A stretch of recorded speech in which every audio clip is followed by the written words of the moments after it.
چھوٹے سے کام کے لیے انسان لمبے سے لمبا سفر کر جاتا ہے، کام جو تھا، اور جن لوگوں کو اس سفر کے بغیر وہ کام ہو گیا وہ کہتے تو سفر ایسے کر رہا ہے، سفر تو تیرا بیکار تھا۔ اب جس کا کام سفر کے بغیر نہیں ہوتا اس کے لیے سفر بیکار نہیں ہے۔ اس لیے آپ لوگوں کو بات سمجھ نہیں آتی کہ آپ کو پہلے اپنی بات ہی سمجھ نہیں آتی، اس لیے آپ کو سفر سمجھ نہیں آ رہا۔ جب تک آپ کی ضرورت سمجھنا ہے تب تک آپ کو سفر سمجھ نہیں آتا کہ بھئی کس کام کو نکلے ہو گھر سے۔ کام اگر پتہ ہو تو پھر سفر پتہ چلتا ہے کہ یہ کام جو ہے کتنے عوض میں ہو سکتا ہے یا ہونا چاہیے، اور اگر کام ہی نہ پتہ ہو تو پھر چل سفر کرتے جاؤ۔ وہ کہتے ہیں جی کدھر کو جانا ہے، میں نے یہ کیا ہے، اسلام کیا ہوتی ہے، اسلام کیسے ہے۔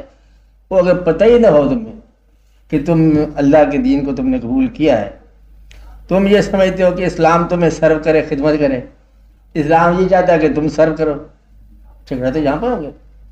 آپ کو بات سمجھیں، ہم کہتے ہیں اسلام ہمیں یہ چیز مہیا کرے، وہ کہتا ہے کہ تم پہلے کوئی سر نذرانہ پیش کرو، کوئی دل نذرانہ پیش کرو، کوئی جان پیش کرو تاکہ تمہاری عاقبت سنورے۔ اس لیے پہلے یہ فیصلہ کر لو کہ تم نے سوچا کیا ہے، تمہارا مدعا کیا ہے۔ اب آپ سمجھ آ رہی بات؟ مدعا کیا ہے؟ مدعا اسلام کوئی تمہارا اسسٹنٹ نہیں ہے کہ تمہاری سائز کے مطابق جو ہے نا وہ دردی کپڑے بنائے۔ یہ اسلام ہے۔ اسلام کا مطلب کیا ہے کہ تم اپنی جان پیش کرو، اس کی دل چاہے تو قبول کر لے، دل نہ چاہے تو رد کر دے۔ حبطت اعمالہم۔ اب صاحب یہ پڑھا نا آپ نے، تو پھر اس کی مرضی ہو تو وہ اعمال ضائع کر۔ اس لیے پہلے یہ سوچ لو کہ تم نے قبول کیا ہے، کیا قبول کیا ہے۔ یہ کوئی معذرت کے ساتھ اور مہربانی کے ساتھ اسلام قبول نہ کرو کہ آپ کی بڑی مہربانی آپ نے قبول کیا، کافر ہو جاؤ بہتر ہے، پرواہ نہیں ہے، تو وسیع تر بنائی ہوئی ہے اس نے۔ بات نہیں نا، اگر آپ کو اسلام قبول کیا ہے یا کرنا ہے تو پھر آپ پر ہی سارے فرائض آئیں گے، اسلام پر کوئی فرض نہیں۔ روٹی دے تب مسلمان، روٹی نہ ملے تب مسلمان، باپ مر جائے تب بھی تم مسلمان، اولادیں مر جائے تب بھی مسلمان، تم مر جاؤ تب بھی مسلمان۔ اس نے چھوڑنا نہیں ہے، اس نے ایک گارنٹی کی ہے کہ تمہاری عاقبت جو ہے نا وہ اللہ کے ساتھ، عاقبت جو ہے تم اللہ کے دیدار میں ہے، عاقبت جو ہے تمہاری بہشت میں ہے۔ یہ اگر قبول ہے تو پھر اسلام قبول کرنا تمہارے ذمہ ہے۔ اب تمہارا سوال پیدا ہو نہیں سکتا کہ اسلام نے کیا دینا ہے تو کیا نہیں دینا۔ دیکھتا تو یہ ہے کہ تم نے قبول کیا کیا ہے۔